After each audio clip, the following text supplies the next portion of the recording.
I was born in 1920.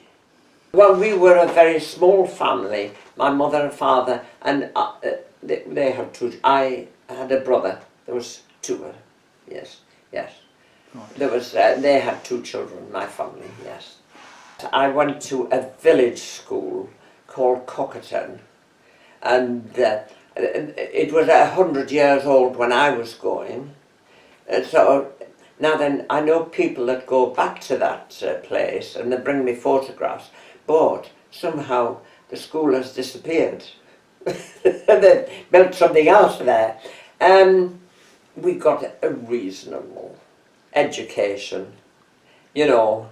You didn't go to senior school, you started at the very bottom there and you went through until you were 14.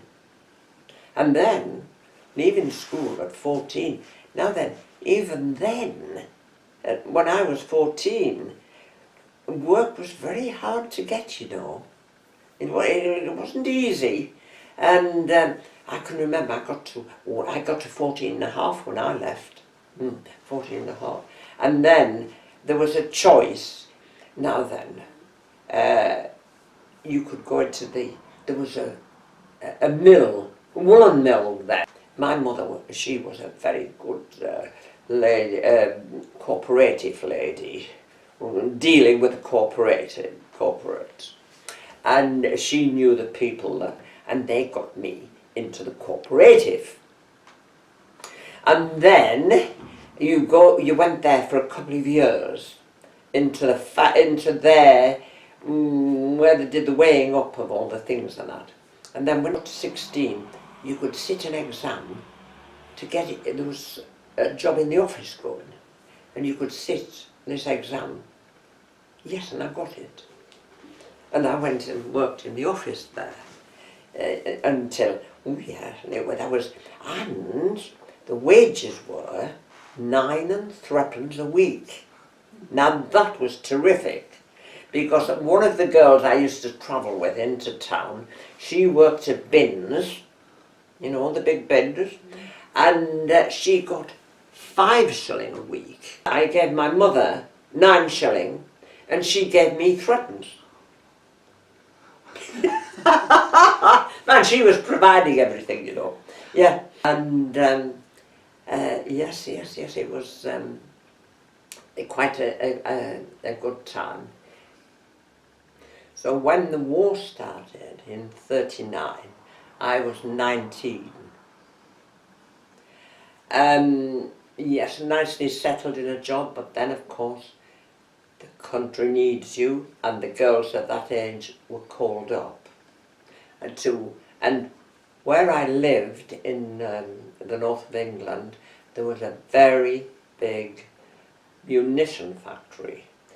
In fact, it was the Woolwich Arsenal that had come north because it was so dangerous for the Woolwich Arsenal to stay in London. Yes, so I worked there, and that was a filling station where they filled the bombs. And the ladies that worked there, they had very dangerous jobs. They brought them, that factory, it was a huge place, and the workers, they came from all around the district. They worked 24 hours a day, 3 shifts, and we used to have utilicans bringing them in from Newcastle, from the pit countries, all around, and they worked 3 shifts a day. Now then, I worked in the wages department where we calculated the money and that. And at that time, they'd come up. You see, there was thousands of people to pay, so that would have to have something, a bit efficient. And we had what you called the Holworth system, whereby the girls took the information from the pay card and on a machine, and they punched all the information onto another card, and then it was transferred to this big machine that would pick up every bit of it. It was geared so that you know, you had to fix it up, so it would pick up all the information, like the hours they worked, how much tax they paid, everything about them, and then it would bring it out onto a payroll. So therefore you had the payroll with all the information, how much money they'd earned, and at the bottom, and so forth.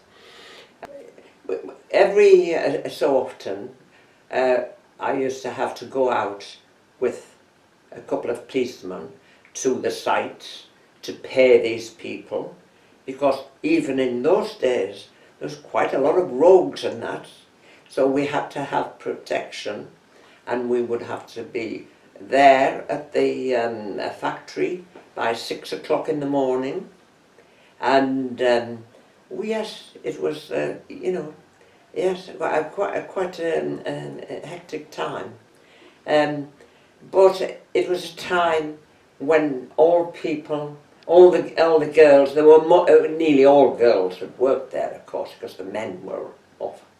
They were all girls, and we all, you know, you used to talk and make the very best of it, because you know, there was rationing, we couldn't get clothes, but there was always somebody came up with bright ideas. We couldn't get any stockings, of course, so we got some gravy browning, and did our legs with that, and put a black pencil up the back. I wouldn't say that I enjoyed the war, I didn't, but with working with all these girls, we were always coming up with some fancy idea, you know, how to, one girl came up and she knew how to make some nail polish. I don't know what we put in them, put in it, and all kinds of things, because we couldn't get all these things, you see, and of course rationing, you know, we didn't get a lot. We were never hungry. We were never hungry, but I don't know what we were living on. Mind you, see, I can't say very much about the rationing in those days, because I was 19 then, and then I wasn't doing the shopping. It was my mother that would take the ration books and go and find the food. So really, you know, it was all there. I didn't have that worry. But now, sometimes I sit and think, however did my mother manage on the bare rations? Because you see, we lived in a town, not the country. And of course, there we would maybe get one egg a week. I don't know whether it was a month, but one egg, you see, and not very much fruit or anything. If we knew anybody, a lot of bananas had come in, well, we all dashed to the shop, you know, to get the bananas. And we were very industrious people. Yes, we made the best of it.